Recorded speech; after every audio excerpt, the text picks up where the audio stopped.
Hebron vision TV நேயர்கள் அனைவருக்கும் ஆண்டவராகிய இயேசு கிறிஸ்துவின் இனிய நாமத்தில் என் அன்பின் வாழ்த்துக்கள்.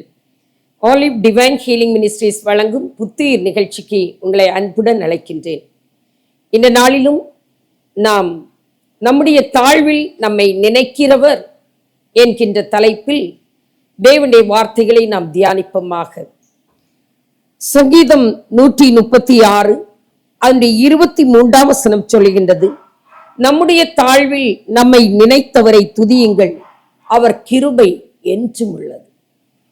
நம்முடைய தாழ்வில் நம்மை நினைத்தவரை துதியுங்கள், அவர் கிருபை என்றும் உள்ளது.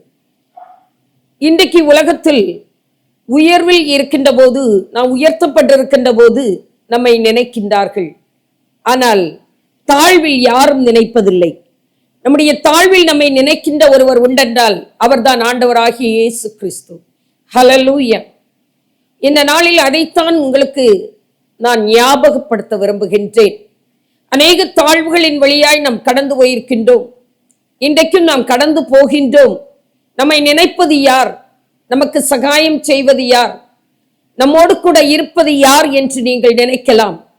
ஆனால் இங்கே வேத வசனம் சொல்லுகின்றது, நம்முடைய தாழ்வில் நம்மை உருவாக்கின கர்த்தர் நம்மை நினைக்கின்றவராய் இருக்கின்றார்.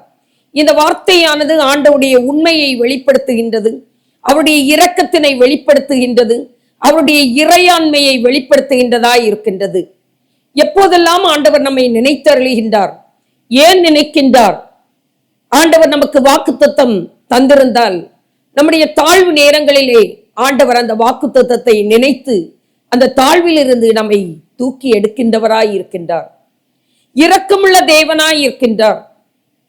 நாம் ஜெபிக்கின்ற போது, ஆண்டவர் சமூகத்திலே வேண்டுகின்ற போது, நம்முடைய தாழ்வான நேரங்களிலே, உபத்திரவத்தின் நேரங்களிலே, வேதனைகளின் நேரங்களிலே நாம் ஆண்டவரை நோக்கி விண்ணப்பிக்கின்ற போது, நம் தவறுகள் செய்திருப்பினும் கூட, நம்மிடத்தில் அநேக தவறுகள் இருக்கலாம். ஆனாலும் ஆண்டவர் இரக்கம் உள்ளவராய் அவர் நம்மை நினைக்கின்றவராய் இருக்கின்றார். எப்படிப்பட்டதான சூழ்நிலையாய் இருப்பினும் அவருடைய நினைவு, அவர் நமக்கு செய்ய வேண்டும் என்று இருக்கின்றவைகளை செய்கிறதற்கு ஒரு மனிதனாலும் எந்த சூழ்நிலையாலும் கட்டுப்படுத்த முடியாது, எந்த நேரத்தாலும் கட்டுப்படுத்த முடியாது. எதையும் மாற்றி அமைக்கிறதற்கு வல்லமை உள்ளவர் என்பதை அவருடைய நினைவு கூறுதல் வேத வசனத்தில் என்று நாம் பார்க்க முடிகின்றது. கர்த்தர் நம்மை நினைத்தால் எந்த சூழ்நிலையையும் மாற்றி அமைக்க முடியும். கர்த்தர் நம்மை நினைத்தால் எந்த காலகட்டத்தையும் மாற்றி அமைக்க முடியும். இந்த காலகட்டத்தில் தான் இவை நடந்தேறும், அதுவரைக்கும் என்னால் ஒன்று முடியாது என்று நாம் நினைக்க வேண்டிய தேவையில்லை. அல்லது காலகட்டங்கள் முடிந்து போயிற்று, நான் வயது நாட்களாகிவிட்டேன், இனி ஒன்று முடியாது என்று நாம் நினைக்க வேண்டிய தேவையில்லை. இது காலத்திற்கு உட்பட்டது அல்ல. கர்த்தர் நம்மை நினைத்தால் எதையும் மாற்றி அமைக்கிறதற்கு அவர் போதுமானவர். அது அவருடைய இறையாண்மையை காண்பிக்கின்றது. இதைத்தான் இந்த வேதவசனம் நமக்கு தெளிவாய் சொல்லுகின்றது. என் அன்பு தெய்வச்சனமே, வேதத்தில் இந்த அநேக பக்தர்களை குறித்து நாம் பார்க்க முடியும். தாழ்வில் ஆண்டவர் எவ்வளவாய் தூக்கி எடுத்தார் என்று. இன்றைக்கு நாம் உலகத்தில் வாழ்ந்து கொண்டிருக்கின்றோம். கர்த்தருடைய மகிமையை காண வேண்டும் என்று நினைக்கின்றதான நாம், அவருக்குள்ளே நாம் இருப்போம் என்றால் நிச்சயமாய் ஆண்டவர் நம்மை நினைத்தருளுவார். யாரையெல்லாம் ஆண்டவர் அவர்களுடைய தாழ்வில் நோக்கி பார்த்தார் என்று பார்க்கின்ற போது நினைத்தருளினார் என்றால் அநேக ஆதாரங்கள் வேதத்தில் இருக்கிறது. ஆதியாகம புஸ்தகம் 8ஆம் அதிகாரம் 1ஆம் வசனத்திலே பார்க்கின்றோம். அங்கே நோவாவையும் அவனோடு கூட இருந்ததான எல்லாவற்றையும், அவனுடனே பேழையில் இருந்த சகல காட்டு மிருகங்களையும் சகல நாட்டு மிருகங்களையும் நினைத்தருளினார் என்று வேதம் சொல்லுகிறது. நோவா ஆண்டவருக்கு பிரியமானவனாய் இருந்தான். அவனுக்கு ஆண்டவருடைய கண்களில் கிருபை கிடைத்திருந்தது. நோவாவுக்கு கர்த்தருடைய கண்களில் கிருபை கிடைத்தபடியினால் அந்த நாட்களிலே மனிதர்கள் பொல்லாங்கானவைகளை செய்து ஆண்டவருக்கு கோபமூட்டி ஆண்டவர் அவர்களை விட்டு விலகத்தக்கதான ஒரு சூழ்நிலை ஏற்பட்ட போது நோவா ஆண்டவரை குறித்தே பிரசங்கம் பண்ணி கொண்டிருக்கின்றான். ஒருவரும் அவருடைய வார்த்தைக்கு கீழ்ப்படியவில்லை. இப்படி இருப்பினும் அவருக்கு உண்மையாய் இருந்ததான நோவாவை ஆண்டவர் கைவிடவில்லை. நோவாவுக்கு கர்த்தருடைய கண்களில் கிருபை கிடைத்தது என்று வேதம் சொல்லுகிறது. ஆனால் இவருக்கு வருகின்றதான ஒரு இக்கட்டான சூழல், மனிதர்கள் எல்லாரும் பொல்லாப்பு செய்தபடியினால் அவர்களை அழிக்க வேண்டும் என்று ஆண்டவர் ஜலப்பிரளயத்தை கட்டளையிடுகிறார். இந்த ஜனங்களை அழிப்பேன் என்று நினைக்கின்ற போது ஆண்டவர் இவரோடு கூட ஒரு வாக்குத்தத்தத்தை உடன்படிக்கை பண்ணுகிறார். ஆதியாகமம் 6ஆம் அதிகாரம் 18ஆம் வசனம் 17 சொல்லப்பட்டிருக்கிறது, வானத்தின் கீழே ஜீவ சுவாசம் உள்ள சகல மாம்ச ஜந்துக்களையும் அழிக்க நான் பூமியின் மேல் ஜலப்பிரளயத்தை வரப்பண்ணுவேன், பூமியில் உள்ள யாவும் மாண்டு போம், ஆனாலும் உன்னுடனே என் உடன்படிக்கையை ஏற்படுத்துவேன், நீயும் உன்னோட கூட உன் குமாரரும் உன் மனைவியும் உன் குமாரரின் மனைவிகளும் பேழைக்குள் பிரவேசியுங்கள் என்று சொன்னார். என்னை கேட்கிற அன்பு தேவச்சனமே, நோவாவுக்கு கர்த்தருடைய கண்களில் கிருபை கிடைத்தது மட்டுமல்ல, அவனுடைய மனைவிக்கு, பிள்ளைகளுக்கு, மருமக்களுக்கு கர்த்தருடைய கண்களில் கிருபை கிடைத்தது. இன்றைக்கு நாம் ஆண்டவருடைய கண்களிலே தயவு பெற்றவர்களாய், கிருபை பெற்றவர்களாய், பெற்றோராகிய நாம் இருப்போம் என்றால் ஆண்டவன் நம்முடைய பிள்ளைகளுக்கு, நம்முடைய தலைமுறைக்கும் அந்த கிருபையை காண்பிக்க போதுமானவராய் இருக்கிறார். இங்கே அவர் உடன்படிக்கை ஏற்படுத்தி கொண்டதின்படியே நோவாவுடைய 600வது வயதில் ஒரு பெரிய ஜலப்பிரளயம் வருகின்றது. 40 நாள் இரவும் பகலும் மழை பெய்து கொண்டே நிற்கின்றது. 150 நாட்கள் ஜலப்பிரவாகம், தண்ணீர் பெருக்கெடுத்து ஓடிக்கொண்டே இருக்கின்றது. இந்த நேரத்திலே இவருடைய பேழை மலையின் மீது 150 முழத்திற்கு உயரே அப்படி நின்று கொண்டிருக்கின்றது. வெளியே வருகிறதற்கு ஒரு வழியும் இல்லை. பேழை அடைக்கப்பட்டு விட்டது. ஆண்டவர் காப்பாற்றினார் தான். இன்னும் மீண்டும் சோதனையில் அகப்பட்டது போன்ற ஒரு நிலைமையில் நோவாவும் குடும்பமும் இருந்து கொண்டிருக்கின்ற போது இந்த தாழ்விலே எப்படி ஜலப்பிரளயத்துக்கு முன்னே ஆண்டவர் நினைத்தருளினாரோ, மீண்டும் அவனை தப்புவிக்கும்படியாய் அந்த ஜலம் பிரவாகித்துக் கொண்டிருந்த போதிலும் அந்த ஜலத்தை வட்டி போகத்தக்கதாக செய்து அவனை வெளியே கொண்டு வரத்தக்கதாக கர்த்தர் அவனை நினைத்தருளினார். என்னை கேட்கின்ற அன்பு தேவச்சனமே, நோவாவையும், நோவாவுக்கு கர்த்தருடைய கண்களில் கிருபை கிடைத்ததினால் அவர் பண்ணினதான உடன்படிக்கையின்படியே நோவாவையும் குடும்பத்தையும் அவனோடு இருந்த சகலவற்றையும் ஆண்டவர் நினைத்தருளினார். அவர்களுடைய இக்கட்டிலே, தாழ்வான நேரத்திலே, என்ன செய்வோம் என்று தெரியாத ஒரு சூழ்நிலையிலே, ஜலப்பிரவாகத்தின் மத்தியிலே, ஜலப்பிரளயத்தின் மத்தியிலே யாரும் காப்பாற்றுகிறதற்கு ஒரு வழியும் இல்லை. ஆனால் இரட்சகராகிய தேவன், நாம் விடுவிக்கிற தேவன் நோவாவையும் குடும்பத்தையும் விடுவித்தார். என்னை கேட்கிற அன்பு தேவ பிள்ளையே, இந்த நாட்களிலே பலவிதமான செய்திகள், கொடுமையான காரியங்கள் உலகத்திலே நடந்து கொண்டிருக்கின்ற போதிலும் ஒன்றை நாம் அறிந்து கொள்ள வேண்டும். ஆண்டவருக்கு பிரியமானதை செய்து நீங்கள் வாழ்ந்து கொண்டிருப்பீர்கள் என்றால், கர்த்தருடைய கண்களில் கிருபை பெற்ற தேவச்சனமே, உங்களை ஆண்டவர் நினைக்கிறவராயிருக்கின்றார். எல்லா சூழ்நிலைகளிலேயும் காப்பாற்றுகிறதற்கு கர்த்தர் போதுமானவர். நம்முடைய தாழ்வில் நம்மை நினைக்கிறவர் நம்முடைய தேவன். நோவாவையும் குடும்பத்தையும் காப்பாற்றி, அழிவினின்று காப்பாற்றி, அந்த தாழ்வான நிலைமையிலே நினைத்தருளின தேவன் நம்மையும் நினைக்கின்ற தேவனாய் இருக்கிறார். அவருடைய உடன்படிக்கையில் மாற்றமில்லை. ஆண்டவர் வாக்குத்தத்தம் உங்களுக்கு கொடுத்திருக்கிறார் என்றால் நம்புங்கள், கர்த்தர் நிச்சயமாய் வாக்குத்தத்தத்தில் மாறுகிறவரே அல்ல. கொடுத்த வாக்குத்தத்தம் எதுவாய் இருந்தாலும் இது எனக்கு நடக்குமோ என்று நினைக்க வேண்டாம். அதை நிறைவேற்றுகிறதற்கு அவர் உண்மையுள்ளவராயிருக்கிறார். முக்கியமாய் நம்முடைய தாழ்வான நேரங்களிலே நமக்கு கொடுத்ததான வாக்குத்தத்தங்களை அவர் நினைவு கூறுகின்ற தேவனாயிருக்கிறார். இன்னும் வேதத்திலே நாம் பார்க்க முடியும். ஆபிரகாமை, சாராளை குறித்து பார்த்தால் அங்கே ஆண்டவர் வாக்குத்தத்தம் கொடுக்கின்றார். ஆபிரகாமுக்கும் சாராளுக்கும் பிள்ளை இல்லை என்கின்ற ஒரு தாழ்வு. ஆபிரகாமுக்கு அநேக ஆசீர்வாதங்கள் பெற்றிருந்தான்.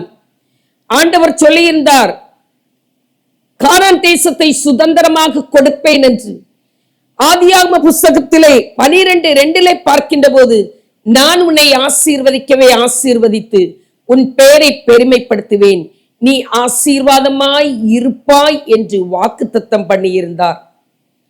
15ஆம் அதிகாரம் 5ஆம் வசனத்திலே 4ஆம் வசனத்திலே சொல்லும் போது ஆபிரகாம் தேவனிடம் சொல்லுகிறார், ஆண்டவரே, எனக்கு பிள்ளை இல்லையே, சுதந்திரவாளி இல்லையே, என் வீட்டில் பிறந்தவன் தானே சுதந்திரவாளியாய் இருக்கின்றான், எனக்கு பிள்ளை இல்லையே. ஆண்டவர் அவனை வெளியே அழைத்து சொல்லுகின்றார், நீ வானத்தை அண்ணாந்து பார், அந்த நட்சத்திரங்களை எண்ணக்கூடுமானால் நீ எண்ணிப்பார் என்று சொல்லிவிட்டு உன் சந்ததி இவ்வண்ணமாய் இருக்கும் என்று வாக்குத்தத்தம் கொடுத்தார்.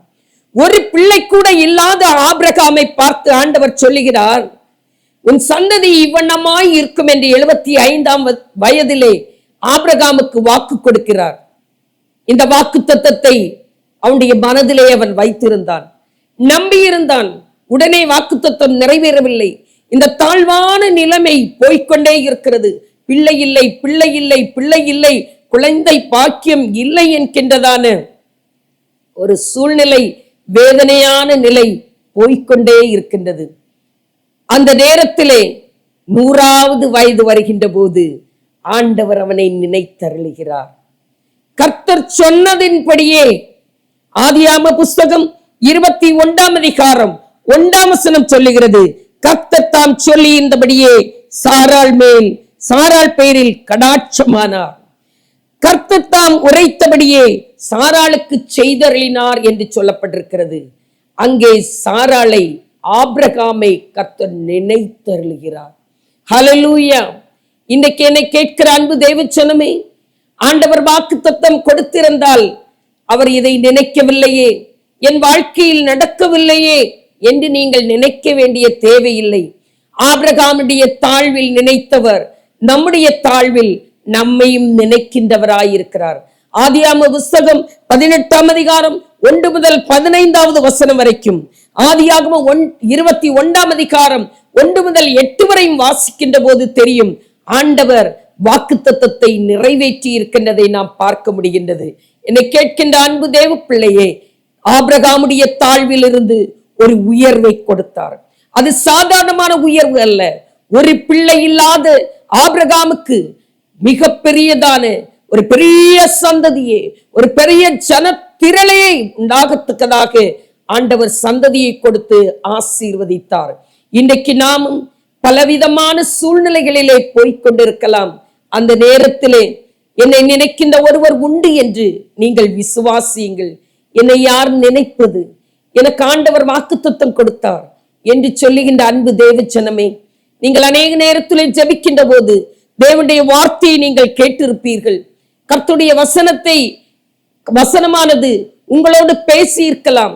இவைகள் என் வாழ்க்கையிலே நடக்கவில்லை என்று எண்ணாமல் அந்த வாக்குத்தத்தத்தை சொல்லுங்கள். ஆண்டவரே, நீ பெரிய காரியங்களை செய்வேன் என்று சொன்னீரே, இனி நீ தீங்கை காணாது இருப்பாய் என்று சொன்னீரே, நீ கீழாகாமல் மேலாவாய் என்று சொன்னீரே, நீ உன்னை நான் வாளாக்காமல் தலையாக்குவேன் என்று சொன்னீரே, நீ தண்ணீர்களை கடக்கும் போது நான் உன்னோடு இருப்பேன் என்று சொன்னீரே, நீ ஆறுகளை கடக்கும் போது அவைகள் உன்மேல் புரளுவதில்லை என்று சொன்னீரே, அக்கினி ஜுவாலையில் நடக்கும் போது நீ வேகாதிருப்பாய் என்று சொன்னீரே, கர்த்தராகிய ஆண்டவர் உனக்கு துணை நிற்கிறார், ஆகையால் நீ வெட்கப்பட்டு போவதில்லை என்று நீ சொன்னீரே. என்னை கேட்கின்ற அன்பு தேவ பிள்ளையே, ஆண்டவரிடத்திலே சொல்லுங்கள், எனக்கு நீர் இந்த வாக்குத்தத்தங்களை எல்லாம் கொடுத்தீரே அப்பா, என்னை நினைத்தருளும். உம்முடைய வாக்குத்தத்தத்தை நினைத்தருளும். அவருடைய வாக்குத்தத்தங்களை நினைத்தருளுகின்ற போது அந்த வாக்குத்தத்தங்கள் எல்லாம் சீக்கிரமாய் நிறைவேற்றத்தக்கதாக கர்த்தர் நம்மை நினைத்தருளுவார். ஹல்லேலூயா, ஹல்லேலூயா. கிறிஸ்துவுக்குள் பிரியமானவர்களே, இந்த நாளிலே நாம் அறிந்து கொள்வோம், ஆண்டவர் பெரியவர். அவர் நினைத்தது, அவர் செய்ய நினைத்தது ஒருபோதும் தடைபடாது. அவர் நம்முடைய வாழ்க்கையிலே நம்மை நினைப்பார் என்றால், நம்முடைய தாழ்வில் நம்மை நினைக்கின்ற போது அவர் நமக்கு உயர்வை கட்டளையிடுகிற தேவனாய் இருக்கிறார். விசுவாசத்தோடு அவர் சமூகத்திலே நாம் இருப்போமாக. விசுவாசத்தோடு தேவ கிருபைக்கு நாம் காத்து இருப்போமாக. அவருடைய கிருபையை பெற்றுக்கொண்டு ஆபிரகாமும் சாராளும் தாழ்வில் இருந்து உயர்த்தப்பட்டதை போல, நோவாவும் குடும்பமும் தாழ்விலே ஆண்டவர் நினைத்தருளி அவர்களை விடுதலையாக்கினதை போல நம்மையும் விடுதலையாக்குகிறதற்கு போதுமானவராய் இருக்கின்றார். மட்டுமல்ல, எகிப்தில் இஸ்ரவேல் ஜனங்களை ஆண்டவர் நினைத்தருளுகிறார். இஸ்ரவேல் ஜனங்களுக்கு எல்லா சுபிட்சத்தோடு கூட எகிப்திலே வாழ்ந்து கொண்டிருக்கிறார்கள். ஆபிரகாமுக்கு ஆண்டவர் வாக்குத்தத்தம் பண்ணியது கானான் தேசத்தை சுதந்திரமாக கொடுப்பேன் என்று. எகிப்திலே அடிமைத்தனத்திற்குள்ளே அவர்கள் வாழ்ந்து கொண்டிருக்கிறார்கள். சுமார் 400 வருடங்கள் எகிப்து ராஜ்யத்திலே வாழ்ந்து கொண்டிருக்கிறார்கள் இஸ்ரவேல் ஜனங்கள். யோசேப்பை தெரிந்ததான ராஜா மரித்து போன பின்பு மிகவும் வேதனைக்குள்ளாக கடந்து போகின்றார்கள். அந்த நாட்களில் தான் சொல்லப்பட்டிருக்கிறது. யாத்ராகம புஸ்தகம் 2ஆம் அதிகாரம் 24, 25 ஆகிய வசனங்கள் சொல்லுகிறது. கர்த்தர் ஆபிரகாமோடும் தேவன் அவர்கள் பெருமூச்சை கேட்டு தாம் ஆபிரகாமோடும் ஈசாக்கோடும் யாக்கோபோடும் செய்த உடன்படிக்கையை நினைவு கூர்ந்தார்.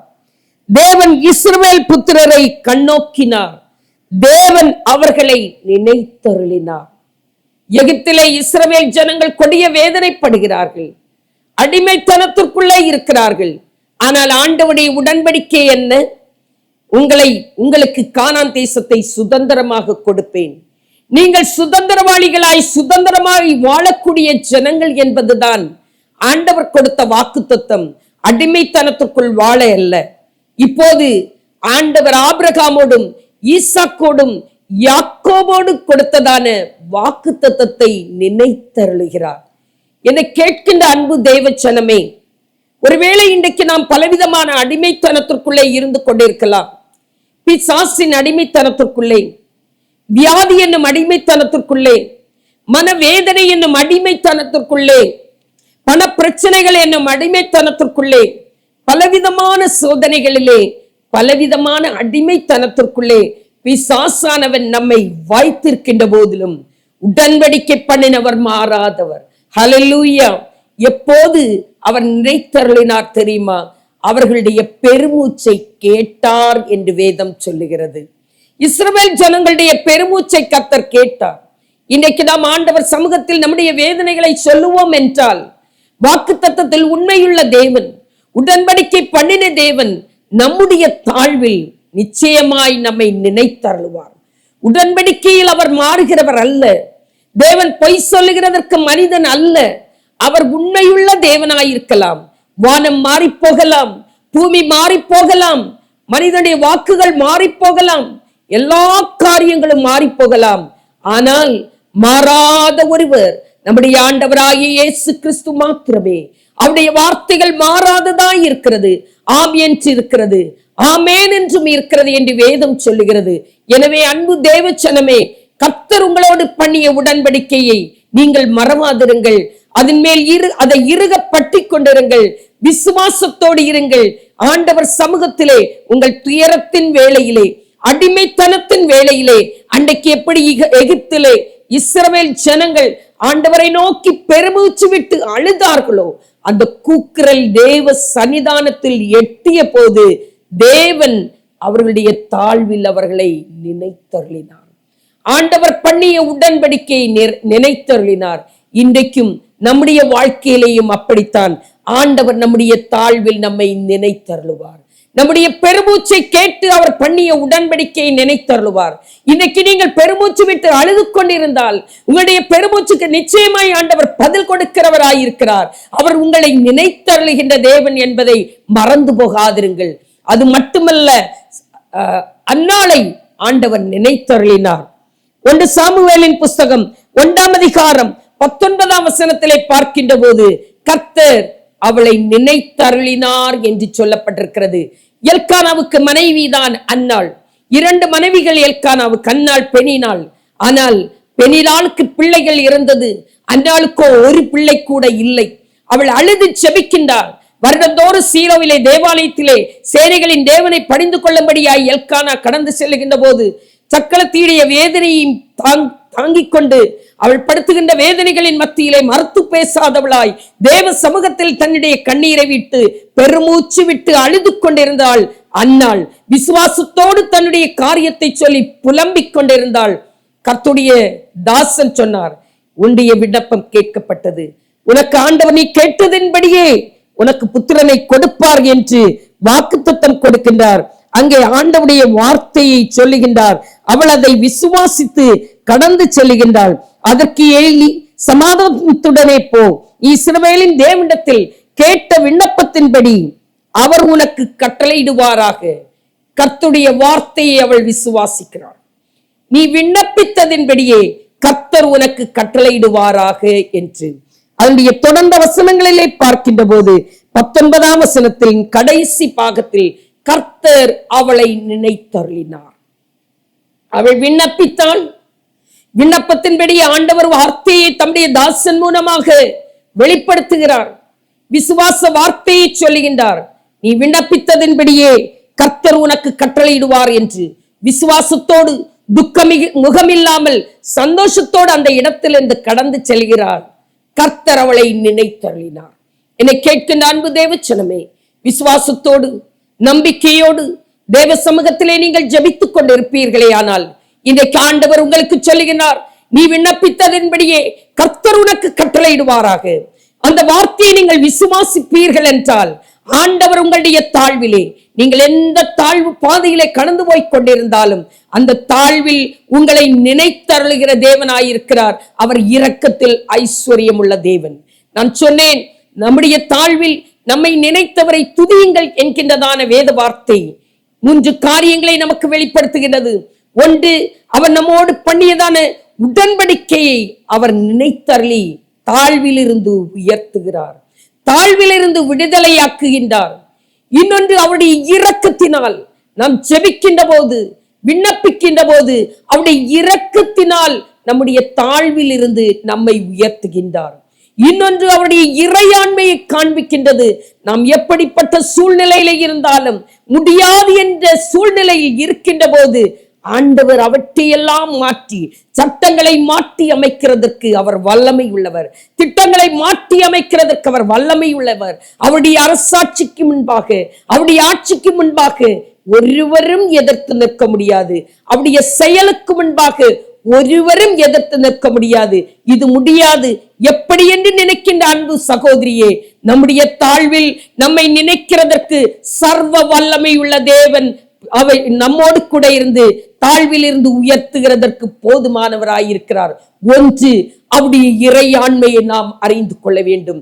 ஒன்று, இன்னொன்று அவருடைய இரக்கத்தை நாம் அறிந்து கொள்ள வேண்டும். இன்னொன்று, அவர் பண்ணியதான உடன்படிக்கை வாக்குத்தத்தத்தினை நாம் அறிந்திருக்க வேண்டும். நாம் அறிந்திருந்தோம் என்றால் நம்முடைய தாழ்வில் நம்மை நினைக்கின்ற ஒருவர் உண்டு என்பதை நாம் ஒருபோதும் மறந்து போக மாட்டோம். ஹல்லேலூயா. கிறிஸ்துவுக்குள் பிரியமானவர்களே, 2 நாளாகம புஸ்தகம் 33ஆம் அதிகாரத்திலே நாம் பார்க்கின்றோம். மனாசே என்கின்றதான ஒரு ராஜாவை குறித்து பார்க்க முடியும். 1ஆம் அதிகாரம் 33:12ஆம் வசனத்தில் பார்க்கின்ற போது, இப்படி அவன் நெருக்கப்படுகையில் தன் தேவனாகிய கர்த்தரை நோக்கி கெஞ்சி தன் பிதாக்களின் தேவனுக்கு முன்பாக மிகவும் தன்னை தாழ்த்தினான் என்று வேதம் சொல்லுகிறது. அந்த 33ஆம் அதிகாரத்தில் பார்க்கின்ற போது, இந்த எசேக்கியா ராஜாவின் மகன் மனாசே பொல்லாப்பானதை செய்கின்றான். தன்னுடைய தகப்பனை எதையெல்லாம் செய்யவில்லையோ ஆண்டவருக்கு பிரியமாய் நடந்தான் எசேக்கியா ராஜா. ஆனால் இவனோ அதற்கு மாறுபட்டவனாய் தேவனுடைய ஆலயத்திலே 2 பிரகாரங்களிலேயும் சிலையை நிறுத்துவன, பலிபீடத்தை கட்டினவனாகவும் தேவனுடைய ஆலயத்திலே சிலையை நிறுத்தினவனாகவும் அவன் நிமித்தம் பார்க்கிறவனாக அவனுடைய 6ஆம் வசனத்திலே நாம் பார்க்க முடியும். அவன் பிலிசூனியம் செய்கிறவனாக, குறி பார்க்கிறவனாக, ஜோசியரை அணுகிறவனாக, இப்படியே ஆண்டவருக்கு விரோதமான செயல்களை அவன் செய்து கொண்டிருந்தான். இப்படி செய்தபடியினால் ஒரு நாளில் அவனுக்கு ஒரு சோதனை வருகிறது, தாழ்வான ஒரு சூழல் வருகின்றது. அசீரியா ராஜாவின் சேனாபதிகள் அவனை வந்து பிடித்து 2 வெண்கல சங்கிலிகளால் அவனை கட்டி கொண்டு போய் சிறை பிடித்துக் கொண்டு செல்லுகின்றார்கள். இந்த கொடிய சூழலிலே அங்கே சீரிய ராஜாவின் சேனாபதிகள் கொண்டு சென்ற போது அந்த பாபிலோன் மாகாணத்திலே அவன் மிகவும் வேதனைப்பட்டு சிறை கைதியாய் இருந்து கொண்டிருக்கின்ற போது நெருக்கத்தின் காலத்திலே ஆண்டவரை நோக்கி கூப்பிடுகிறான். அவன் தன்னை தாழ்த்தின போது, அவனுடைய இந்த தாழ்வான நிலையிலே அவன் கெஞ்சி ஆண்டவரிடத்திலே கேட்டபோது கர்த்தர் அவனுக்கு விடுதலை கொடுத்தார். ஹல்லேலூயா, ஹல்லேலூயா. என்னை கேட்கிற அன்பு தேவஜனமே, அவனுடைய தாழ்வில் அவனை கர்த்தர் கண்ணோக்கினார். நம்முடைய தாழ்வில் நாம் ஆண்டவரை நோக்கி கெஞ்சுவோம் என்றால் ஆண்டவர் நம்மை கண்ணோக்குகின்ற தேவனாய், ஆண்டவர் நம்மை நினைத்தருளுகின்ற தேவனாய் இருக்கிறார். மனாசேயுடைய தாழ்விலே அவன் சிறைப்பட்டு போன போது எவ்வளவோ அக்கிரமங்கள் பாவங்கள் செய்த போதிலும் ஆண்டவர் அவனை நினைத்தருளினார். நெருக்கத்தின் காலத்தில் கர்த்தரை நோக்கி கெஞ்சின போது அவருடைய இரக்கம் அவனுக்கு உண்டாயிருந்தது. கிறிஸ்துவுக்குள் பிரியமானவர்களே, இன்றைக்கு நாம் அறிந்து கொள்ள வேண்டியது, நாம் எப்படிப்பட்ட சூழ்நிலையிலே போய்கொண்டிருந்தாலும் கர்த்தர் நம்மை ஆசீர்வதிக்கிறதற்கு சித்தம் உள்ளவராயிருக்கிறார். அவர் நம்மை நினைக்கிறவர். உலகத்தில் எல்லா மனிதர்களும் மறந்து போகலாம். உலகத்தின் உதவியை நீங்கள் எதிர்பார்க்கின்ற போது எந்த உதவியும் உங்களுக்கு கிடைக்காமல் இருக்கலாம். ஆனால் ஆண்டவர் என்னை நினைப்பார் என்கின்ற நம்பிக்கையோடு விசுவாசத்தோடு இருங்கள். ஆண்டவரே, இந்த உலகத்தில் என்னை நினைக்கிறதற்கு யாரும் இல்லை என்றாலும் நீர் என்னை நினைக்கிற தேவன். என்னுடைய தாழ்விலே எனக்கு கை கொடுக்கிறதற்கு யாரும் இல்லை தகப்பனே. என்னை தூக்கி எடுக்கிறதற்கு யாரும் இல்லை ஆண்டவரே. என்னுடைய இந்த இக்கட்டிலே, என்னுடைய இந்த கஷ்டத்திலே, என்னுடைய இந்த வேதனையான சூழ்நிலையில் யாரும் இல்லை என்று நினைக்கின்ற போது ஒன்றை நினைத்துக் கொள்ளுங்கள், உங்களை கரம் பிடித்த தேவன் உங்களோடு கூட உண்டு. அவர் உங்களிடத்தில் பண்ணிய உடன்படிக்கை அவர் நினைவு கூறுகிற தேவனாய் இருக்கிறார். அவர் பண்ணிய வாக்குத்தத்தத்தினை நினைவு கூர்ந்து உங்களுடைய தாழ்வில் இருந்து அவர் விடுதலையாக்குகிறவராய் உயர்த்துகின்ற தேவனாய் இருக்கிறார். அப்படியே நோவாவையும் குடும்பத்தையும் ஆண்டவர் தாழ்வில் இருந்து உயர்த்தினார், விடுதலையாக்கினார். ஆபிரகாமையும் சாராளையும் பிள்ளை இல்லை என்கின்றதான் அந்த தாழ்வில் இருந்து கண்ணோக்கி நினைத்தருளி பிள்ளையை கொடுத்து சந்ததியை பெருக பண்ணின தேவன். அந்நாளை கடாட்சித்து அவளுக்கு அவளை நினைத்தருளி, அவளுடைய விண்ணப்பத்தை கேட்டு அவளை நினைத்தருளி அவளுக்கு பிள்ளைகளை கொடுத்த தேவன். எகிப்திலே அடிமைப்பட்டு வேதனையோடு இருந்ததான இஸ்ரவேல் ஜனங்களை விடுதலையாக்கி அவர்களுடைய கூக்குரலை கேட்டு அவர்களுடைய தாழ்விலே நினைத்தருளி அவர்களை புறப்பட்டு போக செய்து விடுதலை கொடுத்த தேவன் இன்றைக்கு நம்மோடு கூட இருக்கிறார். அந்த தேவனை மனாசேயின் கெஞ்சுதலுக்கு இறங்கி அவனுடைய அக்கிரமங்களை பாராதபடி எல்லாவற்றையும் மன்னித்து இரக்கமுள்ளவராய் அவர் அவனை நினைத்தருளி மீண்டும் அவனை ராஜ்யத்துக்கு நேராய் ராஜ்யத்தில் ஆளுகை செய்யும்படியாய் விடுதலை கொடுத்த தேவன். 55 வருஷம் எருசலேமிலே அரசாட்சி செய்யும்படியாய் கிருபை செய்த தேவன் நம்முடைய தேவனாயிருக்கிறார். எனவே விசுவாசத்தோடு இருப்போம். கர்த்தர் நம்முடைய தாழ்வில் நம்மை நினைக்கிறவர். சோர்ந்து போக வேண்டாம். உடன்படிக்கையில் உண்மை உள்ளவர், இரக்கத்தில் ஐஸ்வர்யமுள்ள தேவன், எதையும் மாற்றி அமைக்க சர்வ வல்லமையுள்ள தேவன் நம்மை நினைத்தருளுவார் என்கின்ற நம்பிக்கையோடும் விசுவாசத்தோடும் முன்னேறி செல்வோம். ஒருபோதும் கரம் பிடித்தவர் நம்மை கைவிட மாட்டார். அவர் நம்முடைய தாழ்வில் நம்மை நினைக்கிறவர். எனவே தைரியமாய் முன்னேறி செல்வோம். கர்த்தர் நம்மை ஆசீர்வதிப்பாராக. ஆமென்.